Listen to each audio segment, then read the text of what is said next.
On this episode of Brick by Brick, we interview Nisba, a group that has been teaching people how to invest in a Sharia-compliant way with our fully halal investment option. It's a great time to chat with Nisba on how they have built their audience.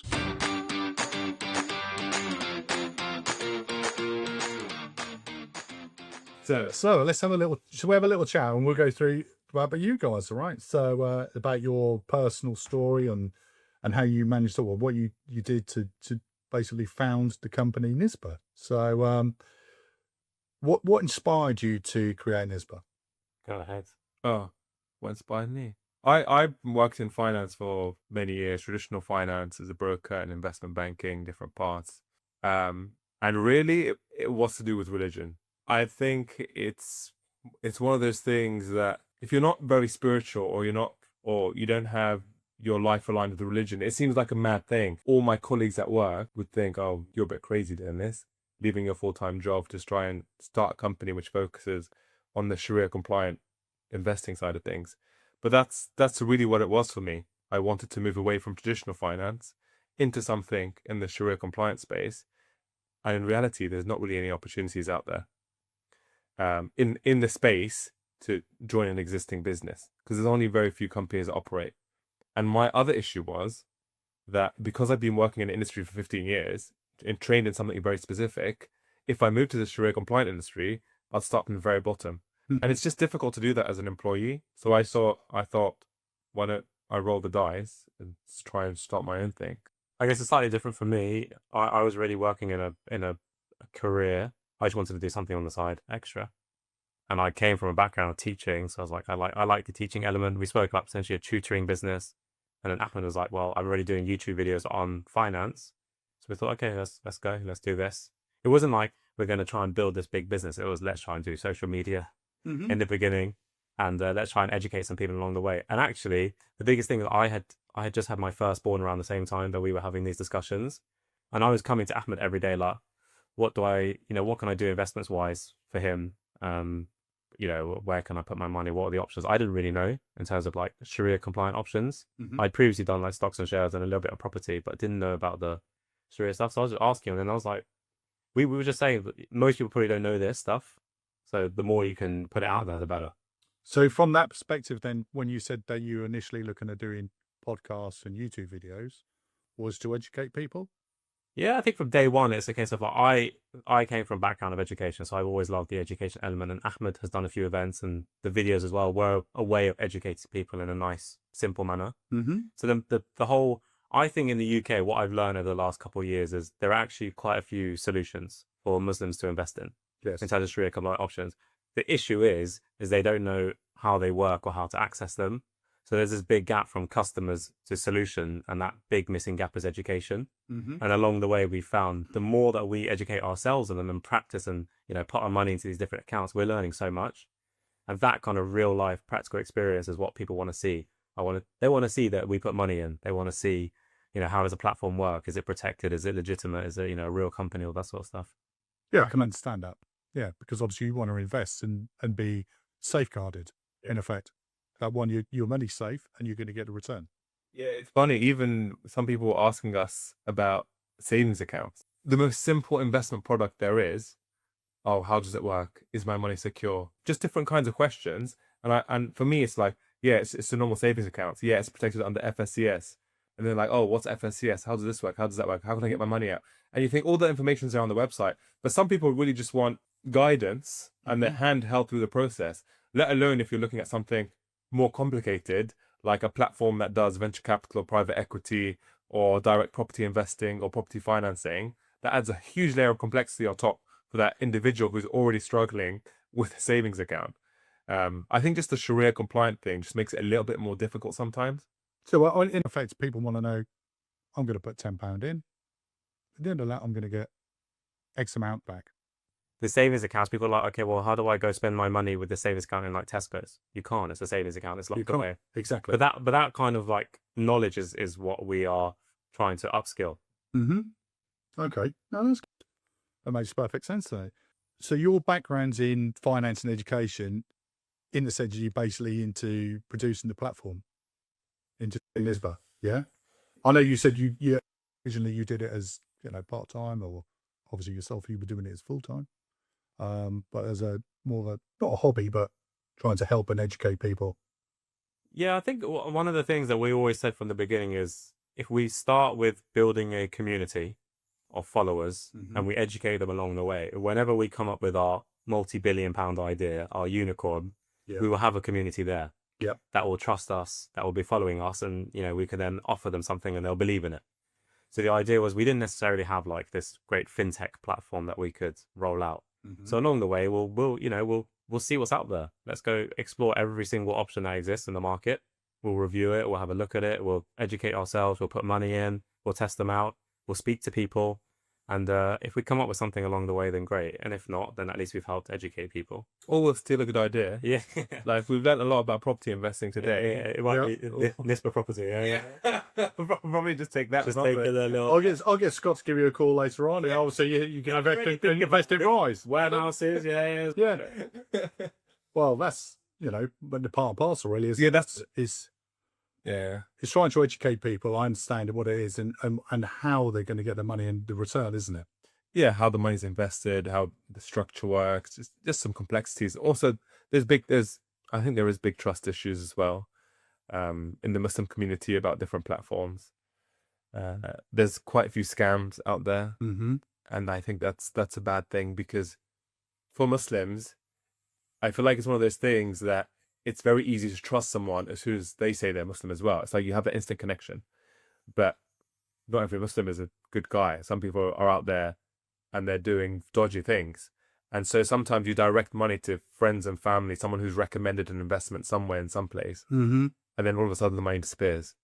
So that there's a huge lack of trust when it comes to investing. And I think, especially our parents' generation, they just do not vibe with investing at all. They just cannot understand it because it wasn't part of their history growing up. No. It didn't really exist in their country when they came over to the UK. It wasn't really a concept they even considered, apart from buying a house. Yeah, they don't even trust banks. Like my own dad, like would sometimes keep money in random places of the house, and I speak to people all the time. Yeah, I have it under the floorboards. I have it behind the radiator. Yeah, because they don't even trust the banks, which are FSCS protected and all this stuff. So let alone trusting an investment platform. That sounds like completely out of this mind. Yeah. I get you on that as well, because I know the older generation would keep money under the bed, shoe boxes. So I would put it in the bank. They can't trust the banks. You know what? I don't completely disagree with them because there are some stuff like when you if you put large sums of money in the bank and you want to pull it out, they just start questioning you. And it's like, what's my money? Oh, they do now, yeah. Yeah. I want to do what I want to do with it. Yeah, I know. Like, why are you asking me so many questions? It's my money.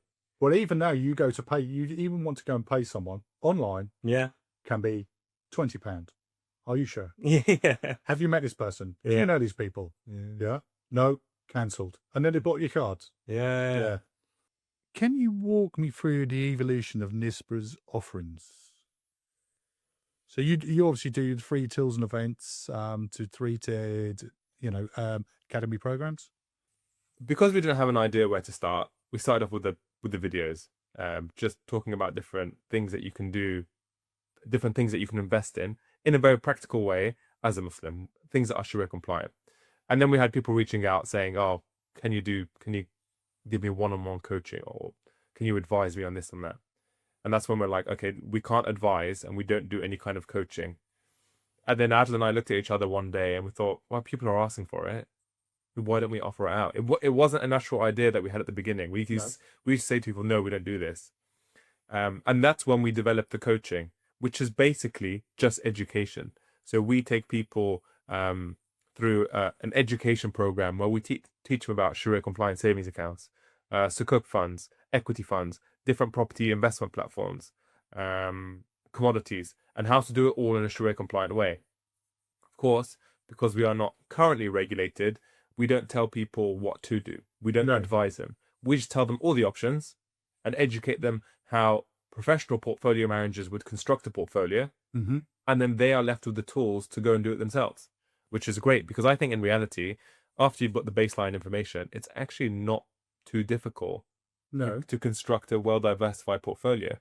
And in essence, that's all we do at the moment. Yes, we have different tiers in terms of our coaching. We have a pre-recorded version and a hands-on version and a super hands-on version.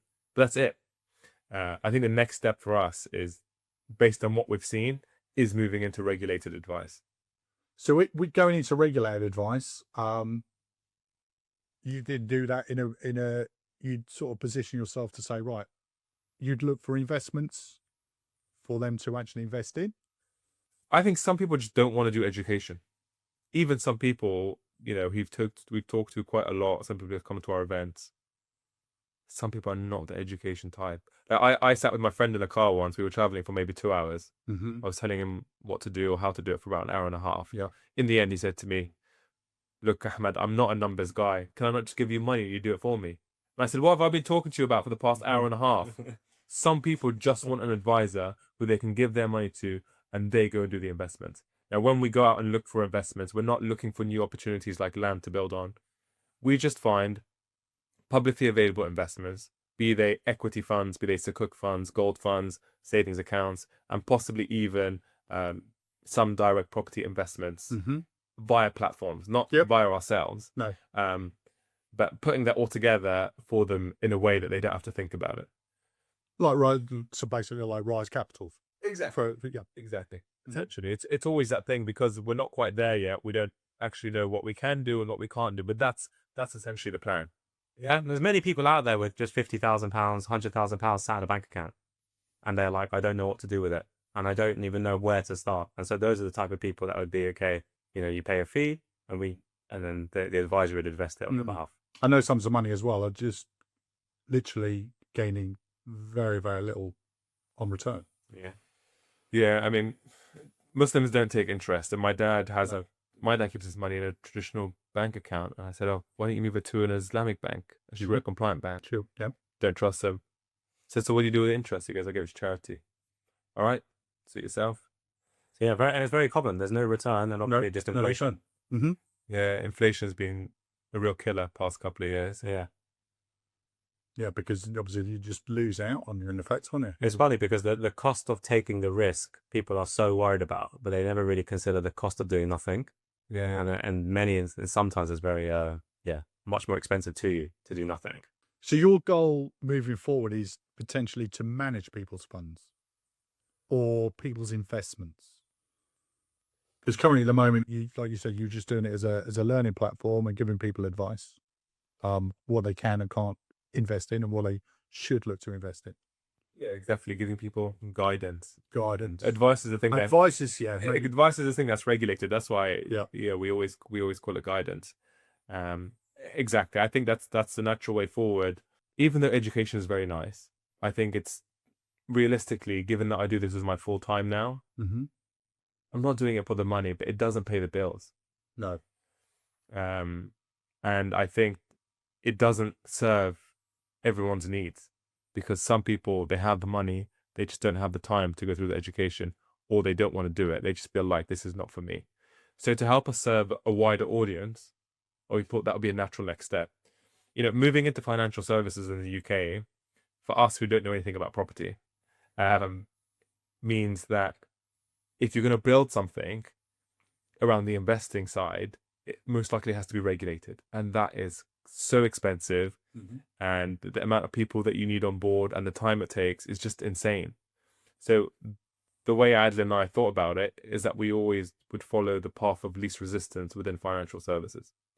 Education is an area where you don't need to be regulated. Guidance is also an area where you don't need to be regulated. It sets it out very clearly on the FCA website. And then the next step, the advice side, can be done in a very easy way because you operate under another kind of umbrella company. We just have to find the right one to operate under. And then slowly you can expand it to different areas and different places. But going from nothing to an investment management company, which is regulated, hundreds of thousands of pounds, and you'd be waiting years and you'd have to find all sorts of people. The barriers to entry are so high now. So would you say property development a good investment platform to move into then? For ourselves? No, but when you move from guidance As in, if we were to create our own property. No, not necessarily create your own, but obviously if you looked at giving advice and potentially saying, oh, Rise Capital, for instance. So if we had an investor who had money Mm-hmm. and we were giving advice, Yeah. would we potentially recommend Rise Capital for that investor? Correct, yeah. It always Well, it depends on, yep. it's always going to depend on the client situation, but I think property is a key part of everyone's portfolio. Just which one do you choose? It's all down to there's some big aspects. Some people need the liquidity, Mhm. and sometimes in property platforms there's no liquidity. No. And that's the natural thing with property. Just some people don't understand that. What do other people want? Well, I guess, yeah, like maybe they already have a few buy-to-lets. And so obviously it becomes overexposure to the property market as an asset class. And so there's just lots of considerations, I guess. Tax efficiency, a lot of the property investment platforms don't offer any kind of ISAs or things like that. I know you guys do something with pensions. Yes, correct, yeah. But yeah, I think a lot of people want things that are a bit more tax efficient. And so a lot of property platforms wouldn't work because they don't offer that side of things. Yeah, but definitely part of everyone's portfolio. It's good to diversify, and property is a key asset class. What is the liquidity for Rise? How long is your money? Depends on how long that development's going to take to build out. So we look at anything between 12 and 18 months. That's the matter, 18. Currently at the moment, yeah. It's not bad. It's not too long. No. So let's tie it up for that period of time. And obviously, depending on how much investment is put in different tranches, depends on what your percentage of return is. Do you get paid out monthly, or is it all just one lump sum at the end? Lump sum. But even so, that's still, some of it is, you get the investment back within maybe 12 or 18 months, which is much better return. Yeah, it's not bad. I was actually looking, I logged onto my account today because I've actually done an investment on the Rise Capital system.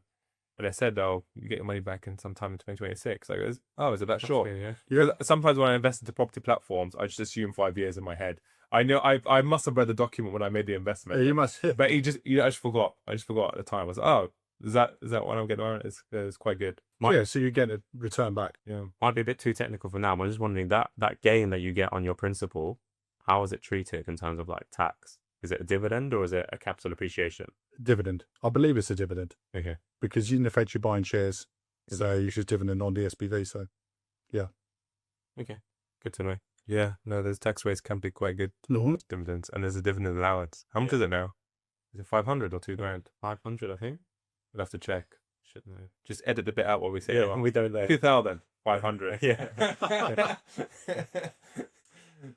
So you spoke about your growth in the future. Once you've done your incorporation, what milestones have you celebrated as Nisba? That's okay. We've never had that question You before. know what? And you know what? I think we're really bad at it. Yeah. Really bad. Celebrating? Yeah, reflecting. We started, because it's so bad, but one of the passwords for our first social media accounts, I put the date of when we started, and I know it was like December 2023. Yeah. Everyone's going to try and hack it now. No, we changed the password. We changed the password. So they're very CEO now. So we started December 2023, Mhm. and we are now coming up to the 2-year mark. Yeah. And there's a lot that's happened. We have, I don't know in terms of milestones. I think obviously the nice thing is, yes, the follower count across the social media platforms has risen. I think one of the nicest things now is when we go onto social media or we go to events, very commonly we'll see people commenting on other videos saying, well, before you do anything, go check out Nisba. And it's almost become like, which.com? Yeah. So before someone puts £500 into a washing machine or a dishwasher, they'll go and check which.com Mm-hmm. to see like, what are the ratings and what do Which say about this particular product. And that's almost kind of like where we positioned ourselves, which is quite nice. So before people go and put 5k into maybe Rise or 10k into another property, they will go and see what Nisba have said. And that's I think that's a really nice thing to have. Yeah, that definitely, because you've got like quite a very high Trustpilot rating. So how did you achieve that? I think one of the big things we've done from the beginning, maybe not a great business thing, but we try to give as much free value as possible. So we do the social media, of course, which is always going to be free, but we run like bi-weekly or monthly events. Mm-hmm. Where we try and just give people the real foundational knowledge of what is investing and how to do it in a Sharia compliant way. And we spend hours with people.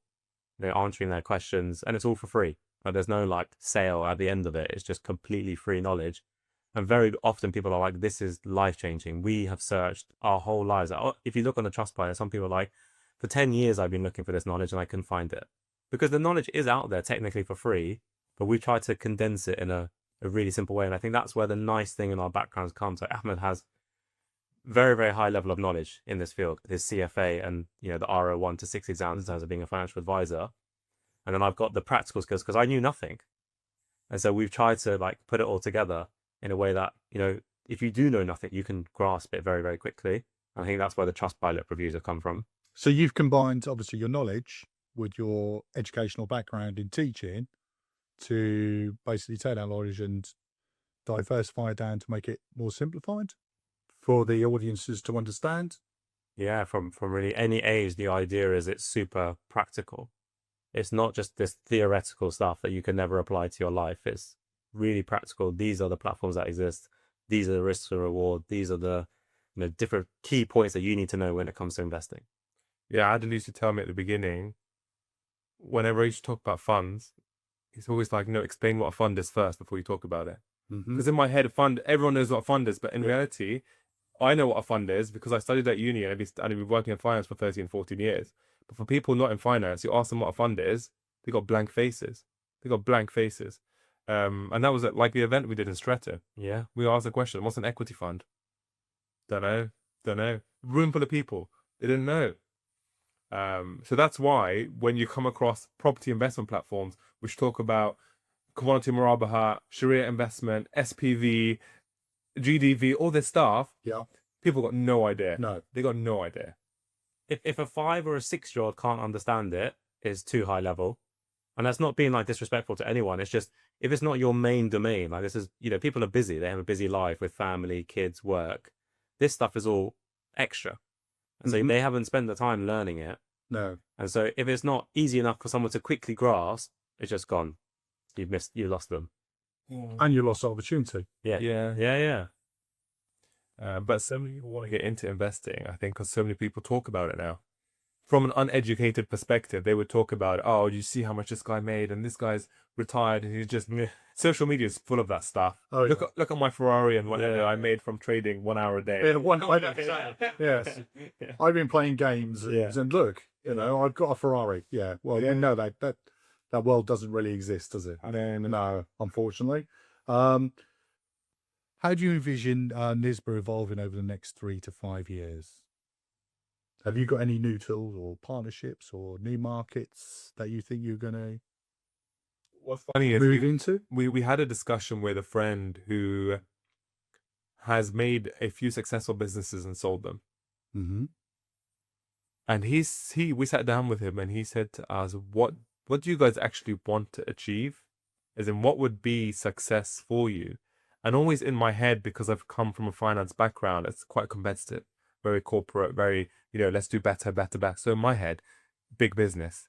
I want to make a big business. I want to manage lots of money. I want to be FCA regulated. And that's all I had in my mind at the beginning, as things started. But that's not purely what success is. And I think I keep reminding myself, when I said to Adil, I said to him once, don't you want to be successful? And he said to me, it depends how you define success. In terms of, we were reflecting last night on the people that we've helped so many people. And in reality, if we continue the same way as we are now forever, I'd probably be happy with it, as long as I earn enough money to survive. Yeah. We have visions of what we would like to do. So the idea kind of is we have education for all, financial advisory for those that can perhaps afford that service and want to pay for it. Mm-hmm. And the idea would be nice to have a mass market offering in terms of a fintech platform, if you will, an investment platform that is regulated and that would serve a real need. But that may never come. And we were having this discussion. There will always be a space in the market for what we are currently doing because the education gap is so wide. There will always be new solutions. People will always come out with new investment opportunities for people. But whether people can actually access them because they understand them is another question. So I think we positioned ourselves quite nicely in this space where we could really do quite well here. But like Axel, we just need to find a way to pay our bills Yes. and then we'll be happy. But your success, in a way, what you were referring to is the fact that you've helped others. Helping people doesn't pay the bills. That's the Helping people doesn't pay the bills, but I suppose you get personal satisfaction in the fact that you know. I can't go to Aldi and pay with my personal satisfaction. When did I saw this person? That would be lovely, wouldn't That it? would Yeah, be great. yeah. I'll pay you next week. Yeah. My personal satisfaction. Right. Once the recoup's back in. That would be, I mean, that would be God good, wouldn't it? That would be amazing, wouldn't it? So We do it forever, no problem. yeah. But as it is at the moment, you're looking for new opportunities, but you're enjoying the journey you're on at the moment. It is amazing to be able to help people because like when we sometimes do in-person events or live events and you see their faces and just the light bulb was just, it's just crazy. Like I had spoke to a guy today who was in his 50s and he's like, for 40 odd years, I had my money just sat in the bank doing nothing. I finally moved it over to an Islamic savings account and I started to invest it. I started to invest based on the knowledge you guys provided for free. It's changed not only his life, but his kids and grandkids now. Like that's obviously amazing. And I love that feeling every time we talk to people and they tell us like, you genuinely changed our lives. Which is good. But yeah, just need to. It doesn't pay your own Doesn't bill. pay the bills. Definitely not your Waitrose bill. Yeah. Yeah. So looking back, what is one lesson you'd share with aspiring entrepreneurs aiming to merge values with financial services? Or financial services is a tough one because I feel like if you really want to be a startup entrepreneur in financial services, you're going to have some support from somewhere. Someone who has a background, someone who's quite well known in the industry, someone with money. And that's why we chose the route we chose. Because by no means are we successful from a monetary perspective. But who knows, maybe it will come down the line. And I think in reality, entrepreneurship success or business success is how much money do you make? What car are you driving? Is your house detached or is it a semi-spec? Where do you live, Norwich or London? Nothing wrong with Norwich, by the way. No, fair enough. Nothing wrong with London. How do you pay for your little bill? Personal satisfaction. Yeah. So it's one of those things. I really like how we've approached this though, which is, it might be the wrong way, slow and steady. We don't have, from day one, what little money we make was positive. We never spent more than we made at any point ever. We've always been in a small surplus.